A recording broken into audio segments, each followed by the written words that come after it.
A day in Space Age Venus in Forge of Empires.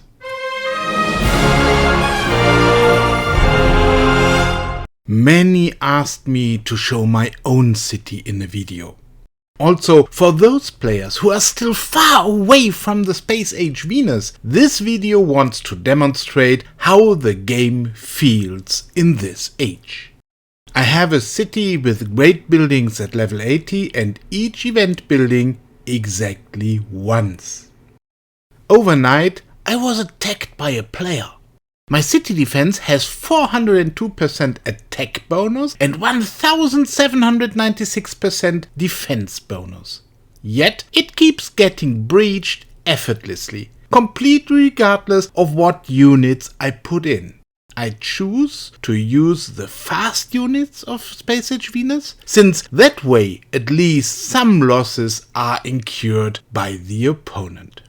Of course, I don't use rogues here, since I myself don't fight fanatically for ranking points. I also don't care if my opponents get points. As you can see, the attacker even played manually. Anything else would not have been more successful. Against 2058 attack bonus and 1501 defense bonus, my city defense can do nothing. In the end, the attacker loses only one unit. I can retaliate immediately though. Even if the opponent had a decent defense, he would rather not be able to stop me. My 905% attack bonus and 750% defense bonus is mediocrity in Space Age Venus. It's what you can easily achieve over the years as a not overly active player without using money. Many players notice the many rogue hideouts in my city. Meanwhile, my Alcatraz is at level 80, so I could get by with fewer rogue hideouts. For a long time, this was the backbone that allowed me to do guild expeditions, PvP and guild battlegrounds with hundreds of battles every day. I'm doing my regular battles in the PvP tower. Against opponents with less than 500 attack and defense, I always pick 8 artillery and use auto-combat. Above that, I play manually as a precaution. This may be a bit overcautious, but it's my habit.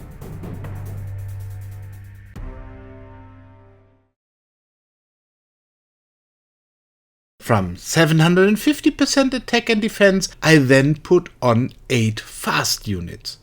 I'm currently at about rank 1500. You can already tell from this that I only sporadically use the PvP tower.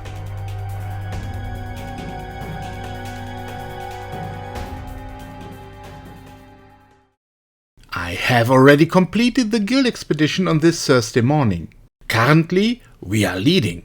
However, we don't have many overly strong opponents this week. As you can see, I did not use Venus for goods production. If you have stocks of tens of thousands of goods, you don't need to keep producing. And I'm not the type of player who produces goods to then give them to the guild just to get more ranking points that way. It would be different if the guild could use the goods, but my arc already provides more than enough for that every day. If an event quest calls for the construction of a goods production building or a residential building, I can do that on Venus. That is the only benefit for me at the moment. Punctually at 8 AM, the new guild battleground season begins. Here I mostly use 4 artillery and 4 rogues in auto-combat. I don't vary this until about 60 attrition. By the way, with this standard team, I also do all 4 levels of guild expedition in auto-combat. Regular viewers of this channel will notice that my solution video for Guild Expedition Stage 4 in Space Age Venus recommends completely different teams. I created this for players who are brand new in the Space Age Venus and don't yet have enough artillery to compensate for the losses. However, those who have been in Space Age Venus for a long time no longer need a sample solution. The auto-combat with this always same team is an absolute no-brainer. On today's first day of the Guild Battlegrounds, I have no siege camp to reduce attrition. Otherwise, hundreds of battles would be possible in one day.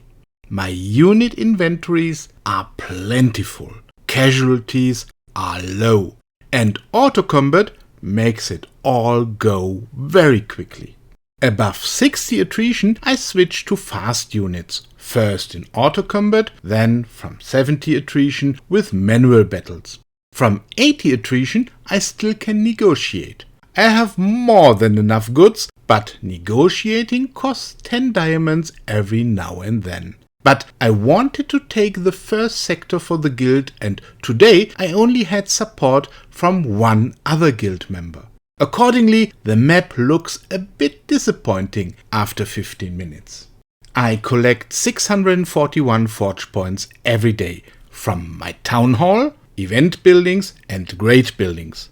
That's a huge number for new players, but believe me, there are plenty of players who top that significantly. Here's an example of a city that has significantly more combat bonus and obviously spent a lot of money on the event buildings. I wouldn't spend money on even more forge points. What for? They all end up in great buildings and the effect is marginal.